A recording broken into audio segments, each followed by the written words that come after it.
সুকঠিন গার্হস্থ্য ব্যাপার সুশৃঙ্খলে কে পারে চালাতে রাজ্য শাসনের রীতিনীতি সূক্ষ্মভাবে রয়েছে এই হাতে। তাকিয়ে দেখুন ওই মায়ের দিকে, যিনি মাত্র কয়েকটা টাকা দিয়ে পুরো মাসের বাজেট মেলান। তিনি কি কোনো দেশের অর্থমন্ত্রীর চেয়ে কম দক্ষ? তাকিয়ে দেখুন ওই গৃহিণীর দিকে, যিনি পরিবারের 10টা ভিন্ন মতের মানুষকে এক সুতোয় বেঁধে রাখেন। তিনি কি কোনো দেশের কূটনীতিবিদের চেয়ে কম পারদর্শী? সম্মানিত সভাপতি, বিজ্ঞ বিচারক মণ্ডলী এবং উপস্থিত সুধী, আসসালামু আলাইকুম। বিতর্ক চলছে, বিষয় রাজনীতিতে নারীর অংশগ্রহণ যতটা না স্বতঃস্ফূর্ত তার চেয়ে বেশি আরোপিত। পক্ষে বলছি, ইতিমধ্যেই আমার দলের প্রথম বক্তা সুস্পষ্টভাবে বলে গেছেন আরোপিত এবং স্বতঃস্ফূর্ত বলতে কি বোঝায় এবং এর পার্থক্যটা ঠিক কোন জায়গায়। কিন্তু আমার প্রতিপক্ষ দলের প্রথম বক্তার বক্তব্য শুনে মনে হলো তিনি শুধুই জানেন মোজার এক পিঠের গল্প, মোজার অপর পিঠটি তার কাছে অদৃশ্য। তাই প্রতিপক্ষ, আমি আপনাদের চোখে আঙুল দিয়ে দেখিয়ে দিতে চাই রাজনীতিতে নারীর আসার ক্ষেত্রে প্রতিবন্ধকতা কতটা, যা বলে রাজনীতিতে নারীর অংশগ্রহণ যতটা না স্বতঃস্ফূর্ত তার চেয়ে বেশি আরোপিত বা মেকি। বিজ্ঞ বিচারক মণ্ডলী, এই পুরুষ শাসিত সমাজ নারীকে বিজয় লক্ষ্মী মনে করেন ঠিকই, কিন্তু কখন? যখন সে তার গৃহলক্ষ্মী, তার অনুপ্রেরণাদাত্রী। তার পাশেই আবার ফতোয়ার কালো ঝান্ডা উড়িয়ে দিয়ে জানায় নারী নেতৃত্ব হারাম। বলে দেয়, নারী তুমি আমার ঘরের রানী, ঘরের লক্ষ্মী। রন্ধন শলাকাটা তোমার হাতে সৌন্দর্য বৃদ্ধি করলেও রাজদণ্ড তোমার হাতে বড়ই বেমানান। আর তাই তো যখনই যুগে যুগে নারীরা নেতৃত্বে এসেছে, তখনই পুরুষতন্ত্রের হাতে গর্জে ওঠে তার চরিত্র হননের হাতিয়ার। মিশরের রানী ক্লিওপেট্রা থেকে শুরু করে আপসহীন দেশনেত্রী বেগম খালেদা জিয়া, বিসিবির নতুন পরিচালক রুবাবা দৌলা কিংবা আমাদের নতুন আশার আলো জায়মা রহমান, সকলেই কোনো না কোনোভাবে এই আক্রমণের শিকার, যা প্রমাণ করে রাজনীতিতে নারীর অংশগ্রহণ এখনও সমাজ ভালো করে মেনে নেয়নি প্রতিপক্ষ। আর এই সত্যটাকে আপনি কিভাবে এড়িয়ে যান? আপনাদের সকলের নিশ্চয়ই মনে আছে হীরক রাজার দেশের সেই মগজ প্রক্ষালন প্রক্রিয়ার কথা। এই যুগে আবারও নতুন রূপে শুরু হয়েছে নারীর মস্তিষ্ক প্রক্ষালন প্রক্রিয়া।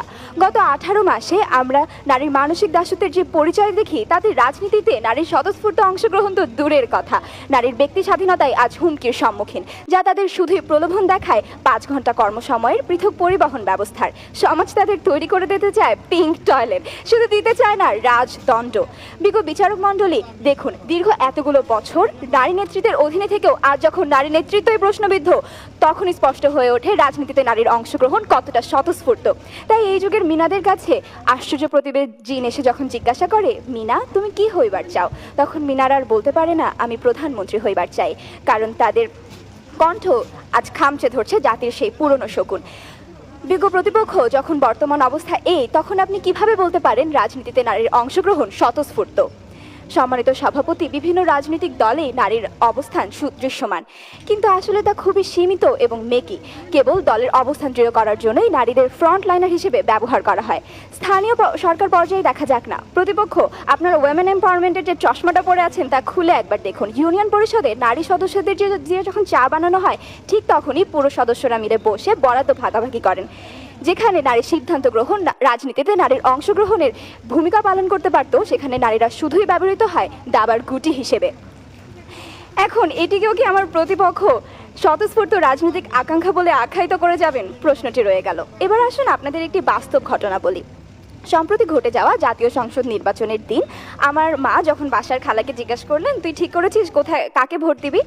খালা একগাল হেসে আঁচল দিয়ে কপাল মুছে বলে, ও খালাম্মা, আমি অত শত বুঝি, আমার ঘরের পুরুষ কইছে এইটাতে সিল মারতে, আমি হেনেই সিল মারমু, তিনি যা কয় তাই সই। বিজ্ঞ প্রতিপক্ষ, যখন এই হলো বাংলাদেশের অধিকাংশ নারীদের রাজনীতিতে অংশগ্রহণের বাস্তব চিত্র, তখন আপনি কোথায় খুঁজে পাচ্ছেন রাজনীতিতে নারীদের স্বতঃস্ফূর্ততা? সম্মানিত সভাপতি, এবার আসি জুলাই বিপ্লব প্রসঙ্গে। সেখানে সম্মুখ সারিতে নারীরা প্রাণবাজি রাখলেও রাজনীতির মাঠে আজ তারা কই? সামান্তা শারমিন সম্প্রতি এক টিভি চ্যানেলের সাক্ষাৎকারে জানান, জুলাই বিপ্লবের পর যখনই তারা মঞ্চে উঠতে গিয়েছেন, তখনই তাদের নারী বলে দূরে ঠেলে দেওয়া হয়েছে। বিজ্ঞ প্রতিপক্ষ, আপনাদের বলে যাওয়া সেই নারীদের আশা নিজ ইচ্ছায় নারীদের সমাজ কিভাবে গ্রহণ করছে বলে আপনি মনে করেন? তাই বিজ্ঞ প্রতিপক্ষ, নারীদের রাজনীতিতে অংশগ্রহণের যে স্বতঃস্ফূর্ততার গল্পটা, তা বুঝতেই তো পারছেন কতটা অন্তঃসারশূন্য, কতটা কৃত্রিম, কতটা উদ্দেশ্য প্রণোদিত। বিজ্ঞ বিচারক মণ্ডলী, পৃথিবী থেকে মহাকাশ, নারীর সফলতার গল্পে বিশ্ব যখন টইটুম্বুর, তখনও কেন প্রশ্ন থাকে নারীর নেতৃত্ব কিংবা নারীর অধিকার নিয়ে? 2026 এসেও নারী কি এখনো বিকল্প? বিজ্ঞ প্রতিপক্ষ এই সব প্রশ্নের উত্তর খুঁজতে গিয়ে উঠে আসে আজকের প্রস্তাবনা। যদি রাজনীতিতে নারীর অংশগ্রহণ স্বতঃস্ফূর্তই হতো, তাহলে আজকে এই তর্কযুদ্ধের মঞ্চে আপনি আমি তর্কযুদ্ধে লিপ্ত হতাম না। তাই প্রতিপক্ষ সত্যটিকে মেনে নিন, রাজনীতিতে নারীর অংশগ্রহণ যতটা না স্বতঃস্ফূর্ত, তার চেয়ে বেশি আরোপিত।